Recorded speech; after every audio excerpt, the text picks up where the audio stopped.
إلا الله محمد رسول الله لا إله إلا الله محمد رسول الله لا إله إلا الله محمد رسول الله لا إله إلا الله محمد رسول الله. بسم الله الرحمن الرحيم. الحمد لله رب العالمين والصلاة والسلام على رسوله الكريم أما بعد فأعوذ بالله من الشيطان الرجيم بسم الله الرحمن الرحيم. منها خلقناكم وفيها نعيدكم ومنها نخرجكم تارة أخرى صدق الله العظيم. بزرگان محترم اور میرے عزیز ساتھیوں،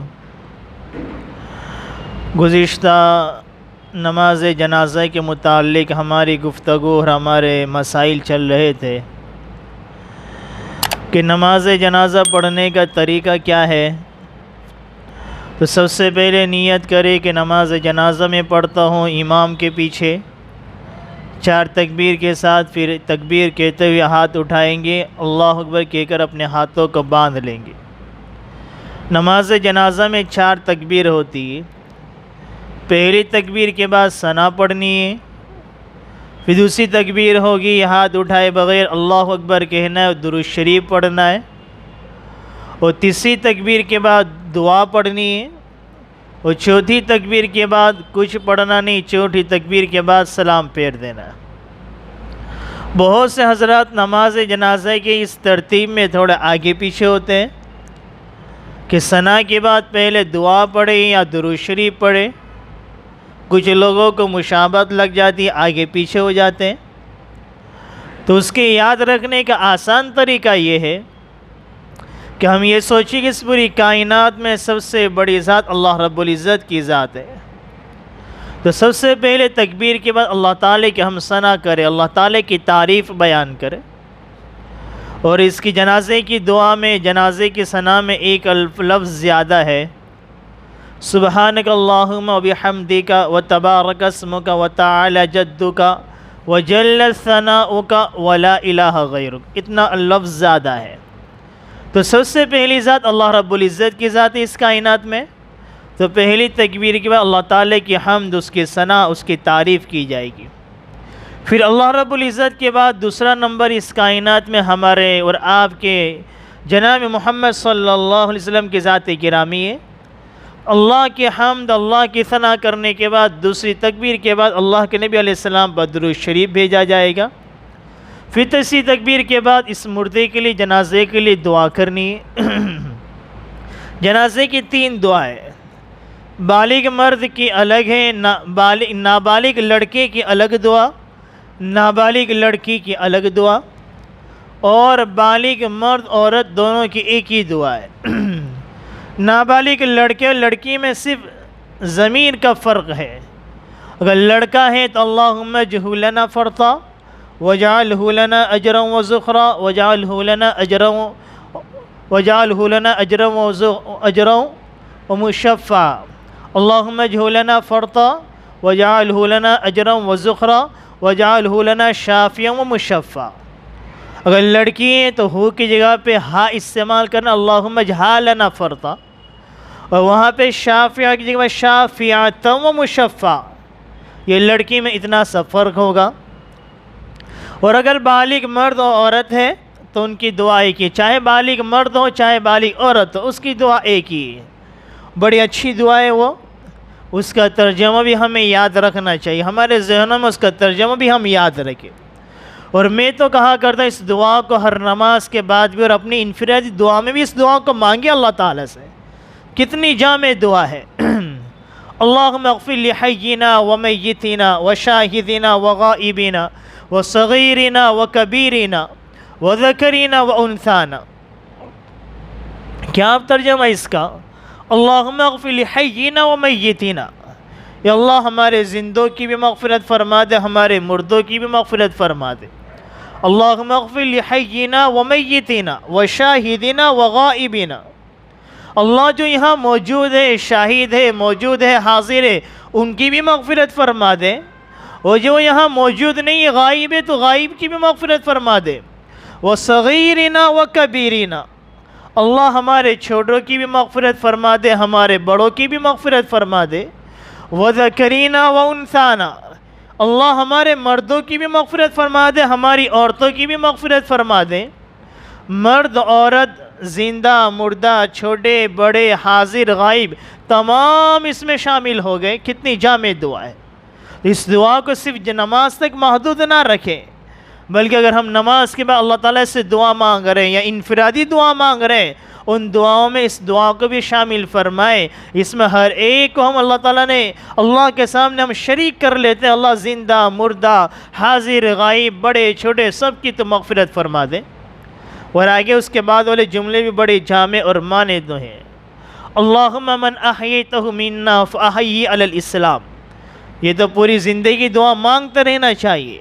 اللہم احییتہ منا فاحیی علی الاسلام ومن توفیتہ منا فتوفہ علی الایمان، یا اللہ جب تک میں زندہ رہوں مجھے اسلام پر زندہ رکھنا، اور جب میری وفات ہو جائے تو ایمان کی حالت میں وفات۔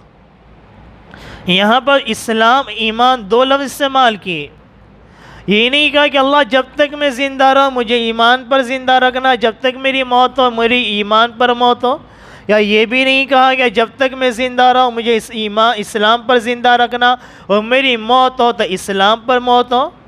ایمان اسلام دونوں میں فرق ہے۔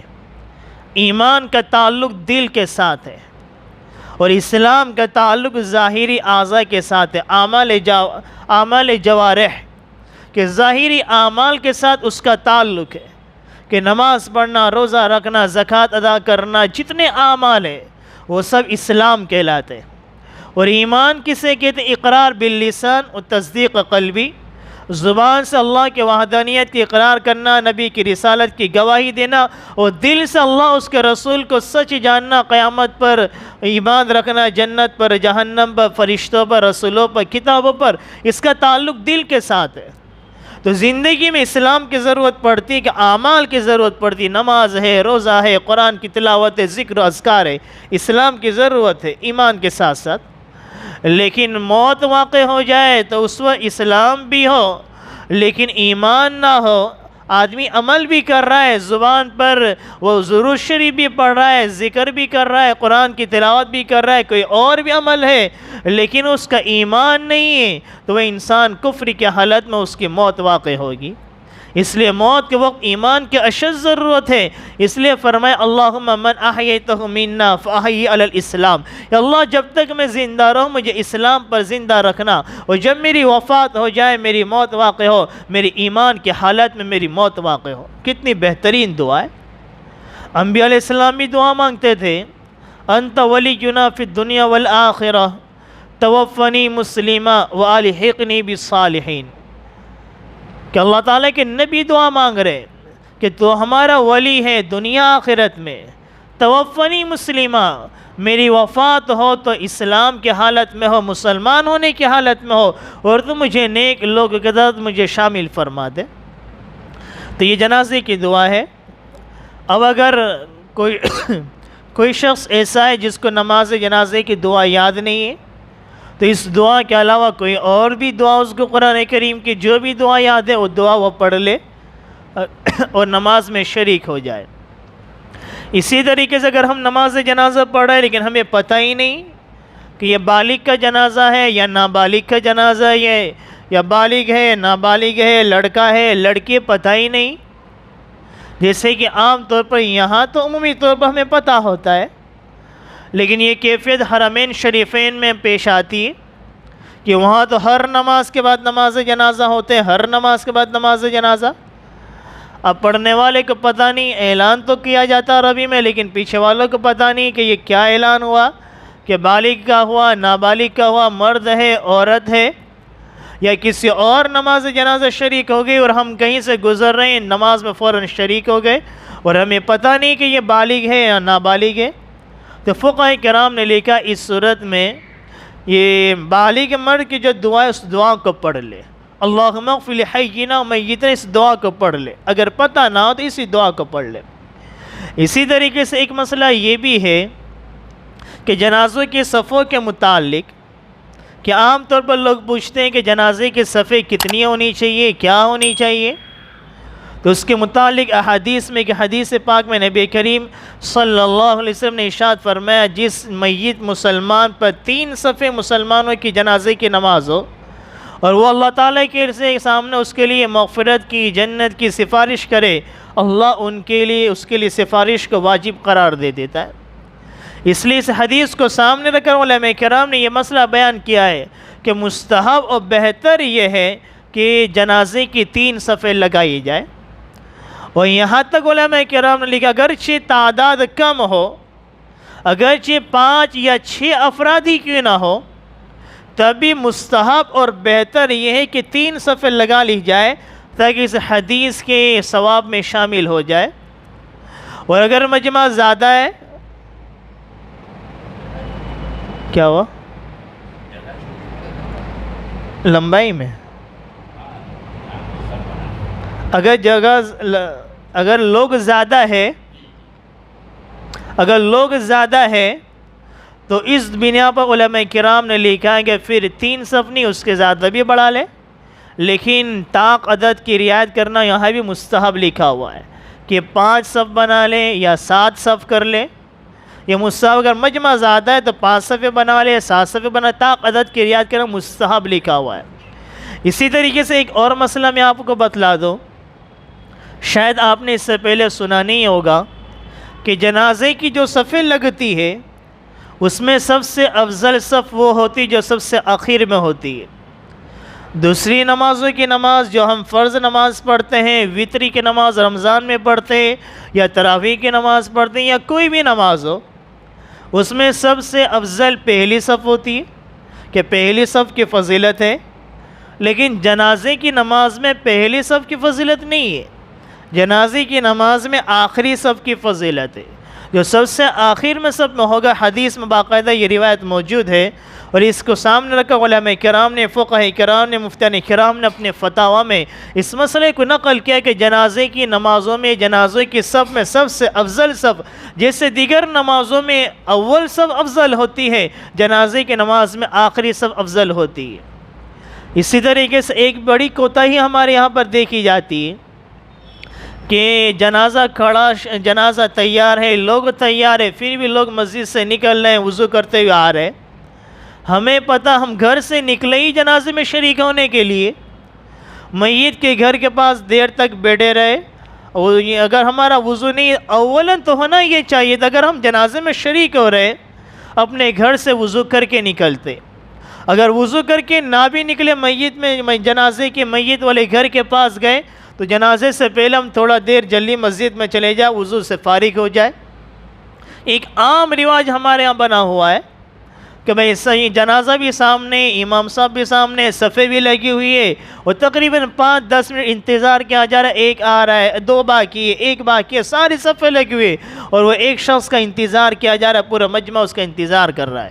یہ بہت غلط عمل ہے کہ ہمارے عمل سے اتنے بڑے مجمع کو تکلیف پہنچ رہی ہے۔ اگر ہم جنازے میں شریکی ہو رہے ہیں تو اولاً گھر سے وضو کر لیں، اگر وہ بھی نہ ہو تو نماز جنازے سے پہلے ہم وضو سے فارغ ہو جائے تاکہ ہمارے عمل سے کسی کو تکلیف نہ پہنچے۔ اسی طریقے سے جنازے کا ایک مسئلہ یہ ہے کہ اگر کسی شخص کی نماز جنازہ نہیں پڑھائی گئی، جس طریقے سے میت کو غسل دینا فرض کفایہ، مسلمان میت کو کفن دینا فرض کفایہ ہے، اسی طریقے سے مسلمان کی نماز جنازہ پڑھنا فرض کفایہ ہے۔ اگر کسی شخص نے بستی والوں نے نماز نہیں پڑھی، بغیر نماز کے دفن کر دیا تو پوری بستی والے گنہگار ہوں گے۔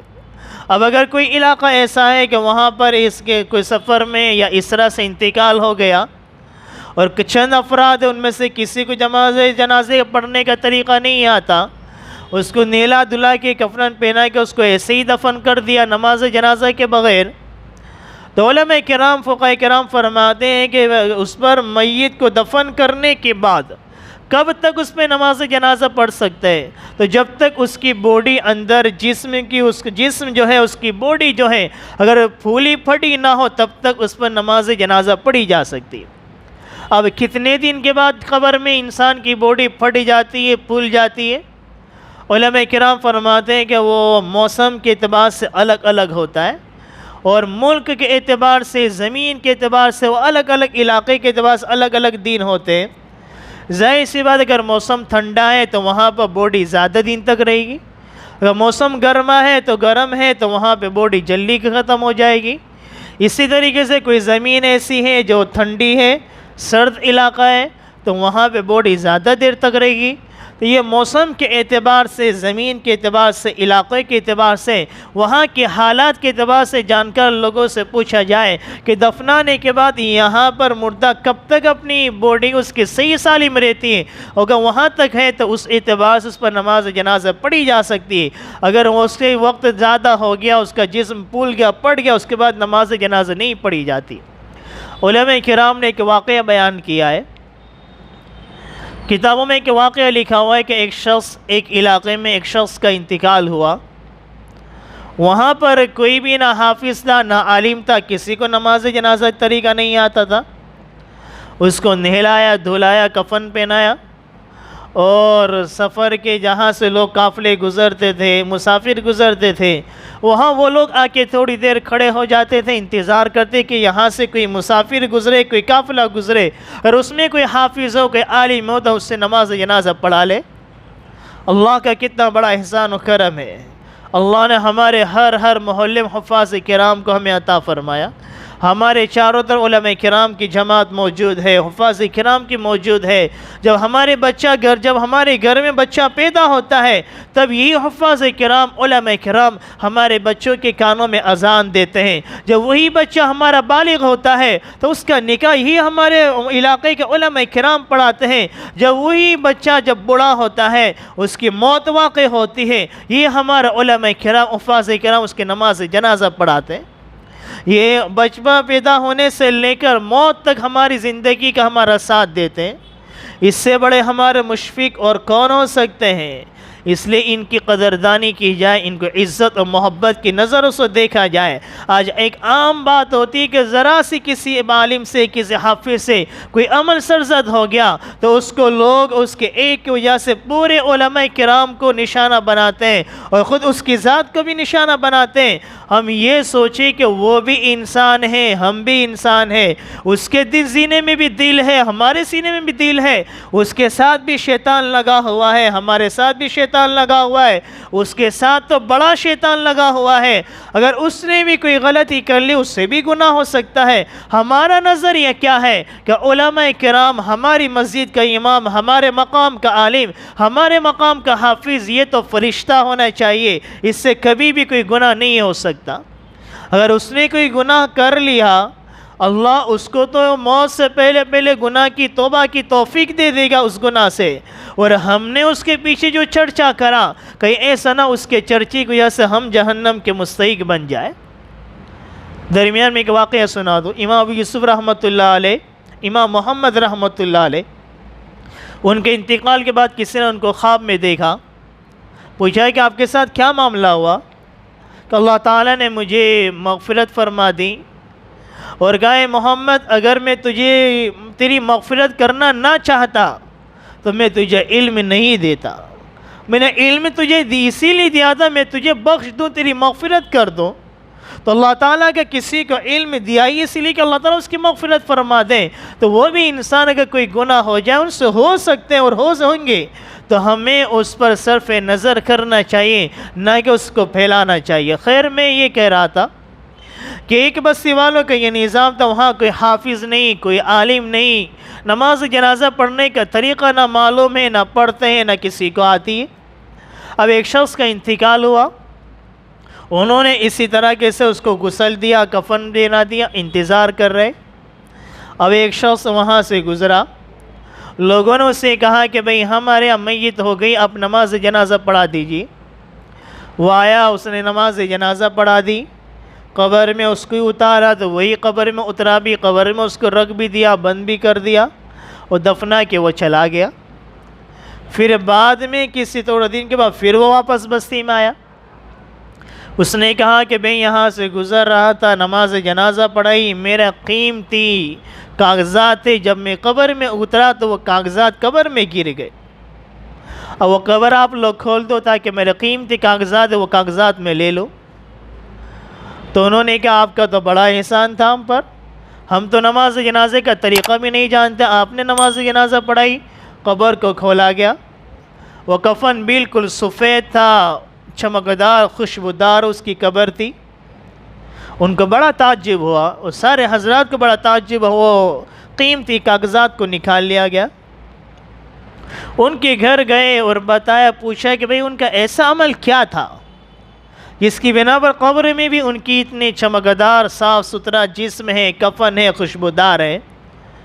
تو گھر والوں نے بتایا کوئی ایسا خاص عمل تو نہیں تھا، یہاں پر ایک کتاب رکھی ہوئی، اس کتاب کو روزانہ وہ کھولتے، اچھی طرح سے منہ ہاتھ کو دھوتے اور اس پر انگلیاں گھماتے رہتے تھے۔ جب وہ دیکھا گیا قرآن کریم تھا، وہ قرآن کریم کو دیکھتے، پڑھنا تو آتا نہیں تھا، منہ ہاتھ صاف دھویا، اچھے بدن کو صاف ستھرا کرا، اللہ کے کلام کو لے کر بیٹھ گئے، اسی پر انگلیاں پھرا رہے ہیں۔ اللہ کو یہ عمل ان کا بڑا محبوب پسندیدہ نظر آیا۔ تو خیر مجھے اس واقعے سے تو یہ بتانا ہے کہ اگر نماز جنازہ پڑھے بغیر دفن کر دے یا نماز جنازے کے متعلق بات ہے، تو یہ واقعے کو میں نے درمیان میں بیان کر دیا۔ تو اسی طریقے سے نماز جنازہ حاضر کی پڑھائی جا سکتی ہے، جو غائب ہے، جو موجود نہیں ہے، ان غائب کی نماز جنازہ نہیں پڑھیں گے امام ابو حنیفہ رحمۃ اللہ علیہ کے نزدیک۔ کچھ روایت میں ایسے واقعات ملتے ہیں، جیسے مثال کے طور پر نبی کریم صلی اللہ علیہ وسلم نے شہدائے احد پر آپ علیہ السلام کی وفات سے کچھ قریبی وقت میں شہدائے احد پر آپ نے نماز جنازہ پڑھی ان لوگوں کے لیے، اور وہ بھی کئی سال گزر چکے ان کی شہادت کو۔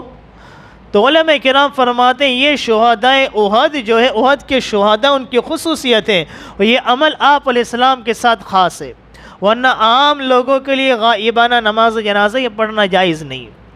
اسی طریقے سے آخری مسئلہ کہہ کر اپنی بات کو ختم کروں کہ نماز جنازہ میں امام ابو حنیفہ رحمۃ اللہ علیہ کے نزدیک سورہ فاتحہ نہیں ہے، کہ ثنا ہے، درود شریف ہے، دعا ہے، اور چوتھی تکبیر کے بعد سلام ہے۔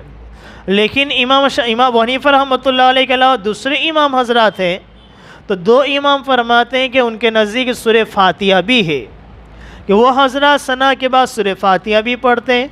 اگر اس طرح کے شوافع، مالکی، حنبلی کوئی ہے، ان کے پیچھے اگر ہم نماز جنازہ پڑھ رہے ہیں، وہ سورہ فاتحہ پڑھ رہے ہیں، تو ہم صرف ثنا پڑھ لیں۔